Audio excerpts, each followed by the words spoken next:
Once again, welcome to all of you, and thank you for your interest in FHNN and Little Falls Village programs. This program, as most of you know, is in two parts. The first will be led by our speaker, Jeremy Racklin, and that will take about an hour. And then afterwards, we will have a special session for the FHNN Aging Solo Group, and that will be from approximately 3:30 to 4. So when we finish the first part of the program, we do ask that those of you who are not members of the FHNN Aging Solo Group to please log off. We appreciate your cooperation. I want to recognize now Margaret Walker, who's co-facilitator of the Little Falls Village Aging Solo Group. And Margaret, if you could just wave to everybody. And now I'm very, very pleased to introduce my friend, Margaret Newman, who will introduce our speaker. Margaret is an aging solo co-facilitator for FHNN and also is an aging solo co-facilitator for my other Margaret friend who's here today, Margaret Walker. And now I'm going to turn the program over to Margaret Newman.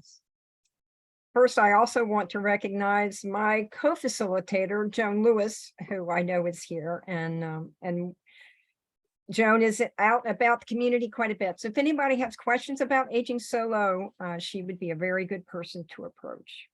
So let me say right now, I'm very happy to introduce our elder law speaker, Jeremy Racklin, and he is with Bullman, Dooney, Burke, and Feld. And the best thing, I should say, the first thing you really need to know is we have a lifelong resident of Montgomery County with us speaking, and he's a graduate of Richard Montgomery High School, and he attended the University of Maryland, both for his undergraduate degree and his law degree.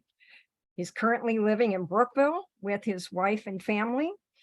So it's not often that I find such a committed Montgomery resident. So I want to give you a little bit about his background professionally. I think I really need to say that Jeremy is consistently recognized as one of the finest attorneys in the state of Maryland because he is on the super lawyer list that is from the Maryland Super Lawyer Magazine and Baltimore Magazine, and has been on that for every year since 2014. And this is a peer-selected recognition and is reserved for the top 5% of lawyers in the state of Maryland. I have seen Jeremy speak, and he is frequently called upon to teach lawyers and accountants in continuing education seminars. So I think everybody's going to really enjoy today's program. There's so much more that I can say about Jeremy, and what I'm going to do is we'll be sharing the link in the chat that goes to his biographical page on his company's website. So with that, Jeremy, I'm going to turn the program over to you. Thank you. Thank you, Margaret, for the introduction, and thanks to everyone for having me here today. Let me just start by saying I absolutely love speaking engagements like this. Really, I look at this afternoon session as an opportunity to teach, to expand folks' comfort level with something that is inherently uncomfortable, something that can be scary with, but something that's really going to be inevitable for all of us, that we all really just need to plan for. So with that, I'm going to share my screen. I do have a PowerPoint presentation. I know that oftentimes there are questions that come up during the course of this presentation, and I will tackle the questions at the end. All right, so with that, barring technical difficulties, I'm going to share my screen. So today, we're going to talk about just some fundamentals of estate planning and elder planning, understanding common basics, and then avoiding common mistakes. So I'm going to start off by talking about two fundamental elements of estate planning. Because in my very first meeting with clients, very first consultation, one of the very first things I do is oftentimes dispel a myth.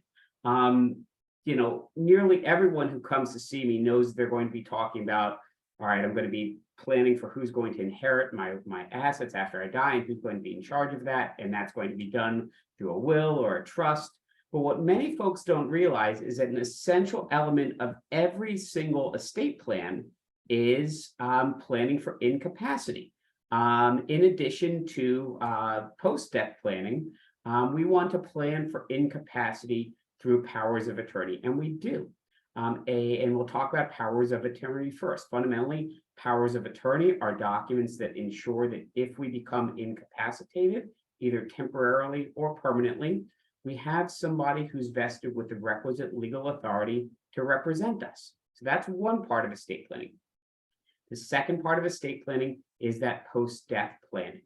Who is going to inherit, on what terms, and what is that going to look like? So just kind of that first mistake, getting out of the way early.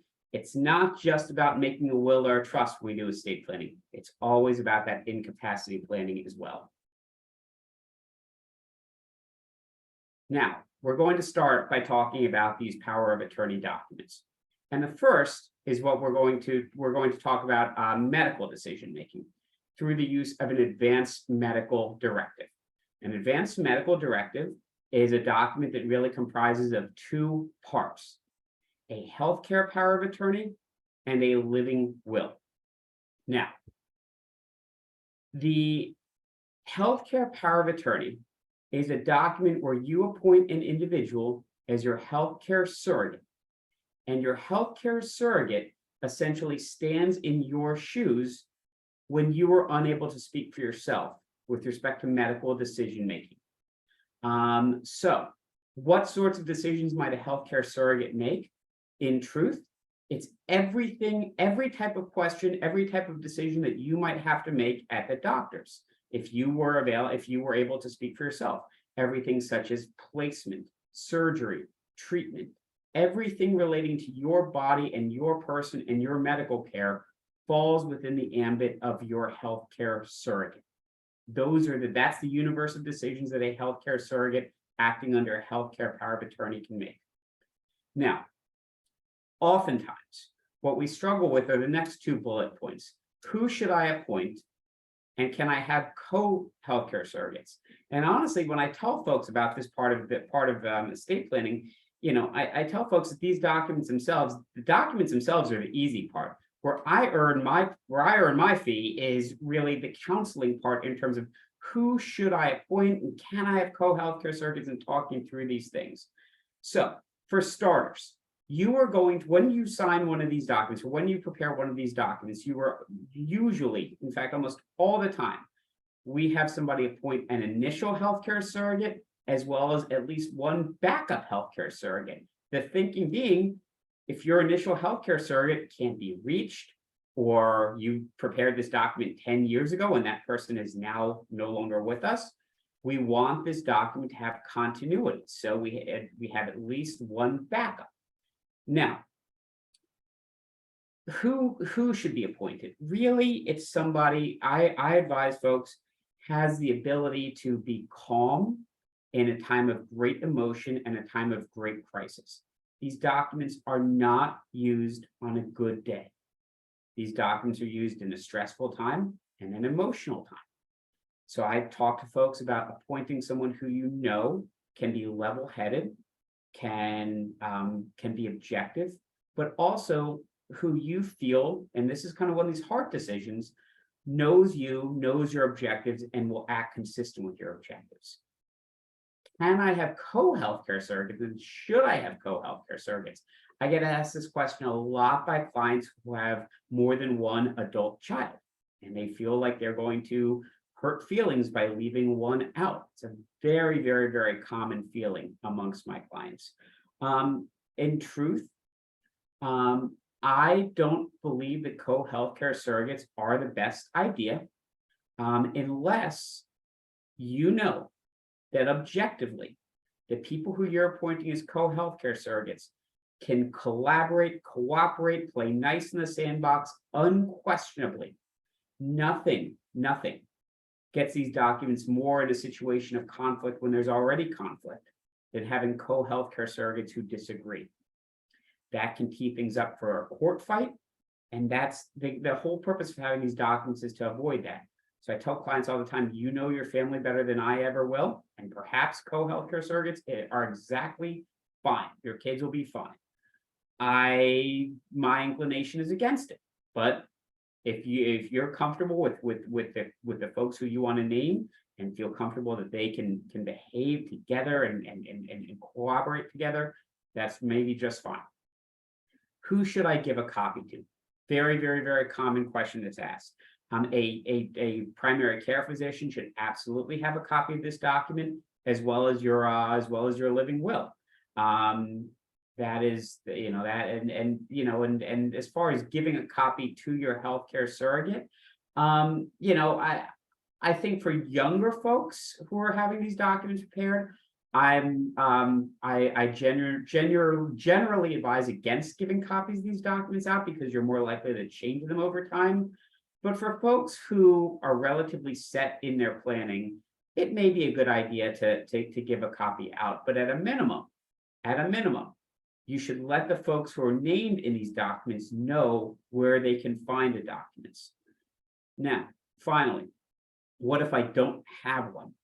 Well, if you don't have a healthcare power of attorney, both in Maryland and the District of Columbia, there are some backup healthcare surrogacy laws that will permit a spouse or children to make medical decisions for you. So there is a bit of a safety net if you don't have this particular document. It's a good idea to have this document, but unlike the financial power of attorney, which we'll talk about in a moment, there is a bit of a safety net under Maryland and DC law.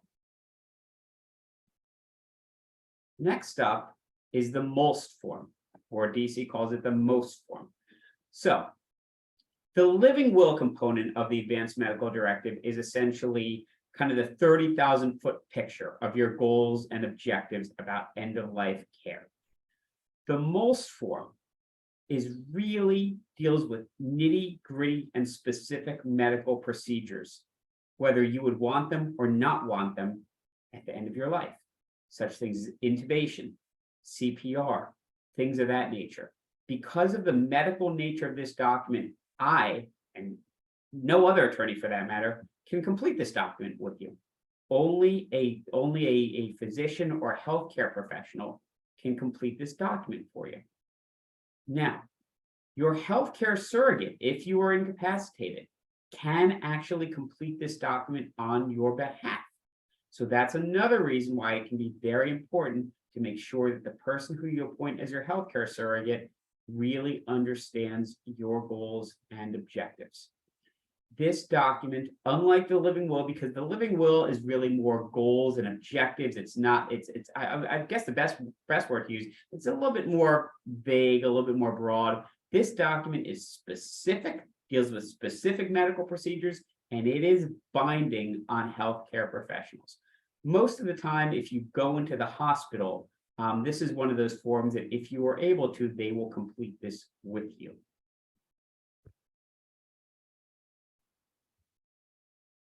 Next up, financial power of attorney. Who can pay my bills if I am incapacitated? I like to say that the healthcare power of attorney, that component of the Advanced Medical Directive, authorizes somebody to speak to doctors on your behalf. And this document authorizes somebody to pay your bills on your behalf. Really, a financial power of attorney is a document that authorizes another individual to represent your financial and your legal interests if you're unable to do so yourself. Now, I will tell you, as a Maryland and DC licensed attorney, unlike the Advanced Medical Directive, which District of Columbia does not necessarily have a form healthcare power of attorney, Maryland does. Both DC and Maryland now have form financial powers of attorney. Both are available online. Now, as I explained, this document authorizes an individual to represent your financial and legal interests. So what sorts of transactions could an agent engage in on your behalf? Really, anything that directly or indirectly bears on your finances, your resources, and your legal interests. Everything relating to real estate interests, bank accounts, claims on insurance, governmental assistance, initiating litigation on your behalf, filing tax returns. When you step back and think about all of the different financial transactions and dealings involving your assets, that's what your agent under a financial power of attorney can do. So it is a very broad-based document. Now, same question about the advanced medical directive. Who should I appoint? Can I have co-agents, and should I have co-agents? Well, for starters, you don't have to name the same person as your healthcare power of attorney. You can play to strengths. So oftentimes with married clients, I have, a husband will appoint a wife as the primary decision maker for both the medical and the financial, or wife will appoint husband as primary decision maker. And then as far as a backup, if there's more than one child, perhaps one will be the backup for healthcare and the other will be the backup for financial. Or there's one child that they trust particularly who will be the backup for all. Again, with this document, it's more when we talk about who should you appoint, it is somebody who is going to have a great deal of legal and financial responsibility. So somebody who you would unquestionably trust to manage and be a good steward of your money and your resources.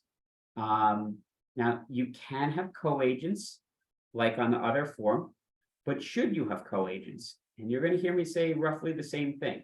I'm not so bullish on having co-agents unless you can absolutely, with 100% certainty, know that they will get along, that one won't feel excluded if the other acts without them. And on the financial document, there's a little bit of another issue, and that is oftentimes a bank or another financial institution, if you have more than one agent named, even if your document says that either of them can act unilaterally, the financial institution might require both co-agents to act together. So that could be a real logistical issue, particularly if you have one child in the DC area and another child outside the DC area. So some real things to think about when we talk about this issue with folks about who should they appoint and can they have co-agents. What if I don't have one? So I alluded to this a few minutes ago. Unlike the advanced medical directive, there isn't necessarily a safety net for a financial power of attorney. If you don't have a financial power of attorney and somebody needs to transact in your resources, that person, whether that's a spouse or a child, might be required to go to circuit court if you're in Maryland, or superior court if you're in the District of Columbia, and get an order of guardianship or conservatorship over you in order to have the legal authority to represent your financial or legal interests. So it's very, very important to have a financial power of attorney in place, because trust me, guardianship court is where nobody wants to be, particularly in a time of crisis. Common mistake, because we are talking about that, is folks oftentimes call me and mom or dad has just died and they're still trying to use mom or dad's power of attorney to access accounts. That's not effective. Your power of attorney ceases to have any legal validity at the moment you take your last breath. At that time, the power of attorney is invalid and it's done. And so a lot of times when people are aging, they go through some level of planning where they might open up a joint bank account, a small joint bank account with a very trusted loved one, knowing that when they die, that bank account will remain available to their loved one, and their loved one can use that money for last expenses, funeral expenses, and things of that nature. Because what their loved one is not going to be able to do is continue to use that power of attorney to access a bank account that was in their parents' sole name.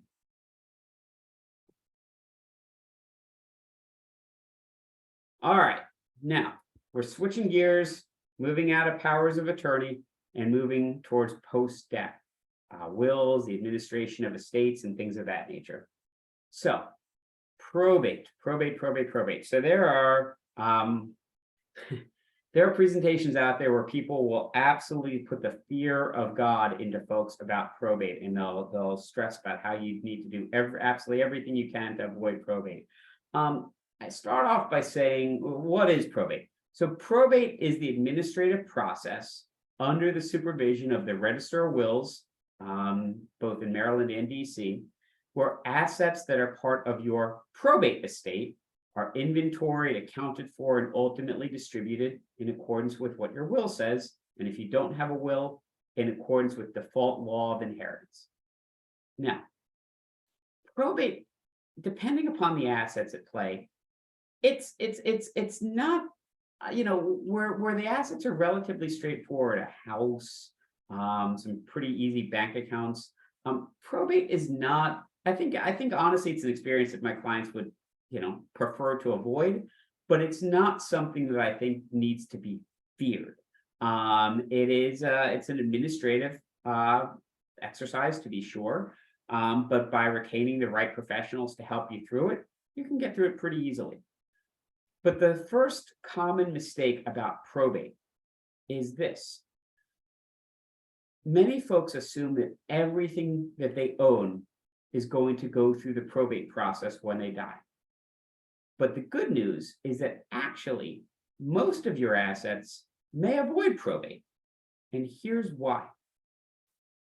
Probate only includes assets. So the only assets that go through the probate process are assets which were titled in your sole name and that don't have a designated pay on death or transfer on death beneficiary. So let's unpack that. First, assets in your sole name. So if you own an asset jointly, if you own real estate with someone else and you die, your surviving co-owner will simply inherit the property, no probate. Surviving owner of a bank account, surviving owner of real estate inherits, no probate. Likewise, an asset which has a beneficiary designation on it.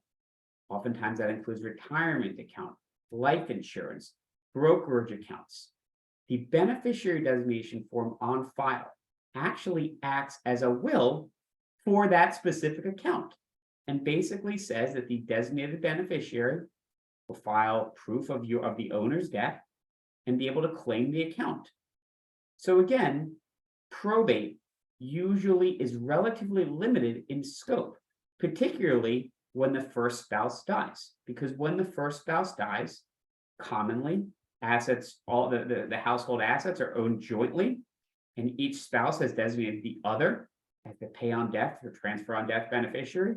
So oftentimes there's little, if anything, that has to go through probate when the first spouse dies. Now, when there's a surviving spouse, that's when we go through a little bit of planning to talk about beneficiary designations and using those in concert with your will. But the takeaway here is when we talk about probate, there's an awful lot of assets that are never part of probate. Assets that are jointly owned or assets that you own in your sole name but have a designated beneficiary will not be part of probate. So when you hear about probate being horrible and scary and this, that, the other, now you know it's not going to include all of your assets. Now, for assets which are included in probate, who's in charge and how does that person ultimately distribute the assets? That's governed by your will. The personal representative, or also known as the executor under your will, is the person that's in charge, and they distribute the assets how your will says. If you don't have a will, both DC and Maryland have a pecking order for priority of who can serve as the executor. Starts with the spouse, children next, and then there's a default law of inheritance that will govern.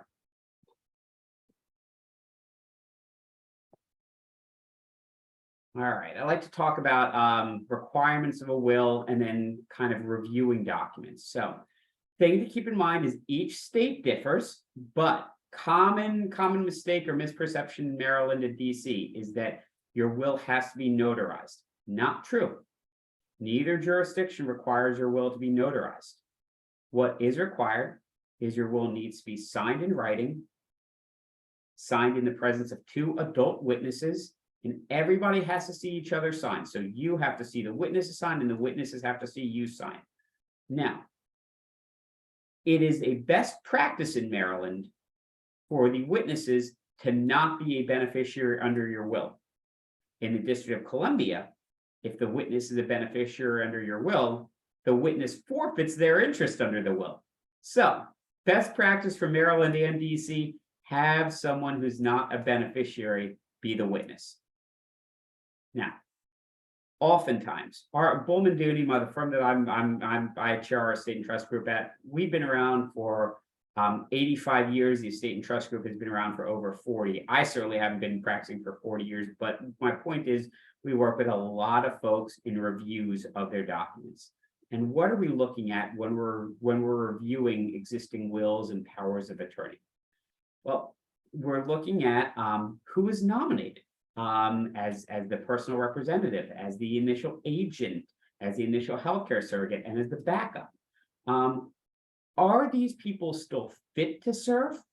Because time passes and that can change. Are these still people who you would want to serve? Families are complicated. Things happen. So really, I suggest to folks, every I think every 2 years or so, if not more often, dust off those documents, take a look at them, and really make sure the people that are named within those documents are still people who you're comfortable with. And of course, are you still comfortable with the disposition of the assets and that structure? Now, also be cognizant of assets and tax law changes. As we, our assets can go up, our assets can go down. As we age, we can spend significant amounts of money on care. And for folks who had potential exposure to estate tax earlier in life, they might not have that exposure now, which means that perhaps an estate plan that we had that was kind of more sophisticated with an eye on estate tax, maybe the good news is that can be streamlined now. So that's what we're kind of taking a look at is, what are your assets now? What were your assets then? What are the tax laws now? What were the tax laws then? And really, is there anything that we can do to simplify your process? Because you're hearing from somebody. I take a very pragmatic approach to these documents, not an ivory tower approach. And I look for in truth, the most streamlined way to effectuate what my client's intent is. I don't want folks to have an overcomplicated plan more than they need. All right, now I do want to talk briefly about estate tax. I don't want to make anybody's eyes cross on a Tuesday afternoon at 3 o'clock, but this is a concept that you may have heard of, and so I just want to touch on it because a lot of times people are concerned about leaving behind a big tax burden on loved ones if they inherit. So each state differs. That's in all caps and italics at the top of my slide. Maryland and DC have different laws on this, and those laws do change. But what is estate tax? Estate tax is a tax that's assessed against your estate, not your beneficiaries, but your estate, for non-charitable distributions to people besides your spouse in excess of the state or federal exemption. So let me unpack that. You can leave an unlimited amount of money to a not-for-profit. You can leave an unlimited amount of money to a spouse. For those who are not a nonprofit and not a spouse, you are entitled to an exemption, an amount of resources that are left behind that are exempt from estate tax. Maryland and the District of Columbia have different numbers. District of Columbia, it's a $4 million exemption. State of Maryland is a $5 million exemption. There's also federal estate tax. Federal estate tax, this is a real good problem to have. It's a $12.9 million exemption as we sit here today in 2023. So if you're over that exemption, it is your estate that has to pay that tax. Oftentimes people are concerned about beneficiaries themselves having to pay tax on inheritance. It's a very common misperception. Generally speaking, the only asset that a beneficiary is going to have to pay tax on inheriting is a qualified account, such as an IRA or a retirement account. If a beneficiary inherits real estate, generally speaking, that is not considered taxable income to the beneficiary. Likewise, a non-qualified account, like a brokerage account, not considered taxable income. So oftentimes, I'm able to give good news to my clients that think that, oh my goodness, my kids are going to have to pay a lot of tax. And the answer is no. The way that the US works is most assets, except for qualified accounts, such as 401ks and IRAs, are not taxed to the beneficiary. They may be taxed at that estate level, but you have to have a big number to be beyond that exemption.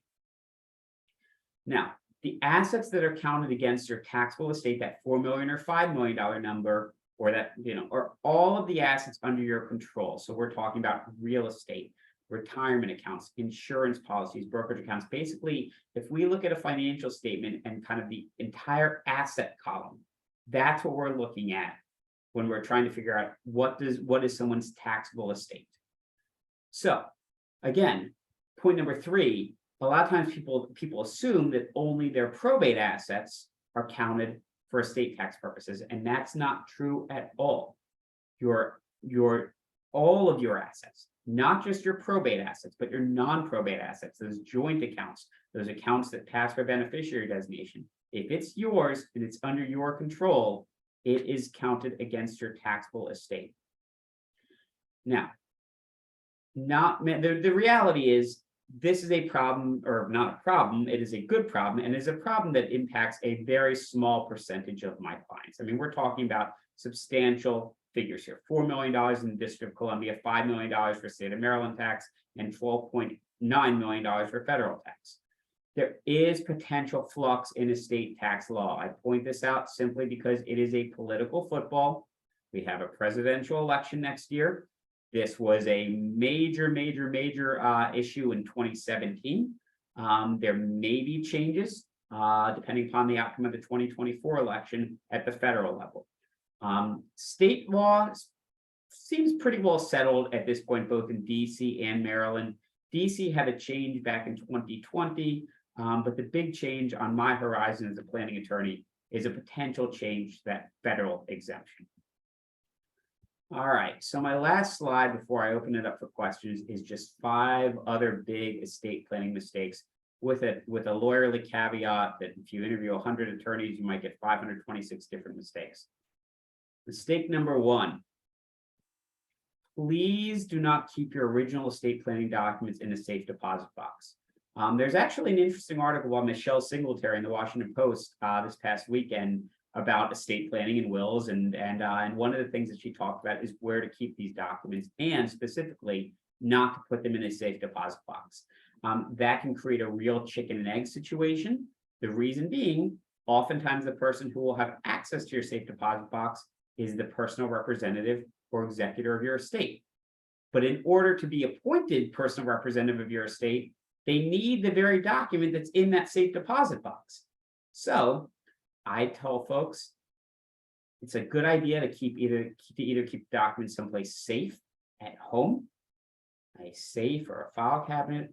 If you're in Maryland, our Register of Wills will keep a will for safekeeping. I believe it's a $10 fee or a $5 fee. It's a service they offer, but you should not keep original estate planning documents in a safe deposit box. Second mistake, not providing your financial agent and your personal representative the information that they need to do their job, not making that cheat sheet.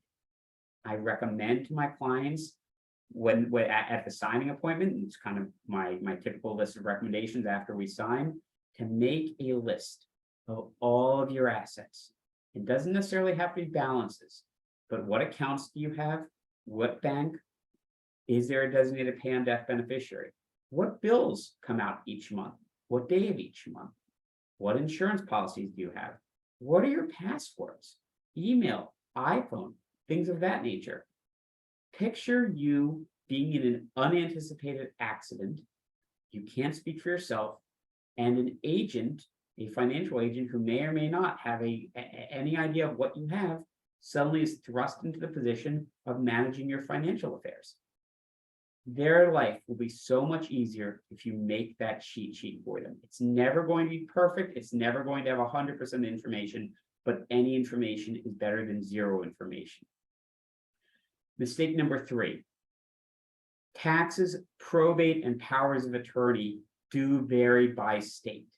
So if you move out of this area to another state, or if you have moved to the DC area from another state, you would be wise to consult with a local estate planning attorney, either in this area, or if you move out of this area to your new state. And the reason is that probate practices and those forms of powers of attorney do vary state by state.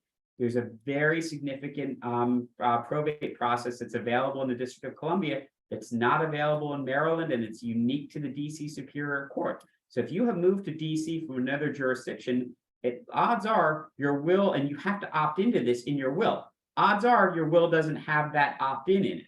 So that's one example of just something locally that's very applicable, and that is kind of consistent with what we tell folks if they're going to move. Talk to an estate planning attorney, just add it to the list of things to do. Next mistake is not considering beneficiary designations on file or neglecting to update them. Again, as I said, a beneficiary designation is in effect a will for that particular asset. So we have, this really is an issue where there's divorce and a spouse has forgotten to remove an ex-spouse as they pay on death beneficiary of an asset. The way beneficiary designations work is the financial institution has no other duty than to look at the beneficiary designation, see who it says, ascertain whether it was signed correctly, and if it was signed correctly and lists a beneficiary, they just pay out to that designated beneficiary. So you really need to make sure that your beneficiary designations are consistent with what your will says. You don't want your beneficiary designations and your will to work at cross purposes from one another, or worse, to conflict. Lastly is a simple one, but a common one. Don't sign estate planning documents you don't understand. This stuff's too important. It is highly complicated. And the DC area is full of really smart people who really don't like to ask questions sometimes because they're worried about feeling or seeming dumb. This is too important. There's no such thing as a stupid question. When you hire an estate planning attorney, you are paying good money for the knowledge and the peace of mind that these documents, you understand the documents. And I tell folks, I haven't done my job unless you can explain this document in layman's terms to your spouse or to your kid. So it's very important, most important, to sign those documents only if you understand them and what they mean. Not necessarily every single term in the document, because there's lots of legalese, but the 30,000-foot view of those documents, make sure you understand them. So my contact information is here. I am happy. I see that there are some questions in the chat. I know that we have a moderator who's going to be posing those to me. Sometimes people are a little bit uncomfortable putting questions in the chat. So my email address is here. Please, please, please feel free to send me an email. I hope you can tell I love talking about this stuff. I try and make it a little bit easy to understand. I hope I was able to do that today. I guess we'll see. But with that, I will stop my screen share and open it up for questions.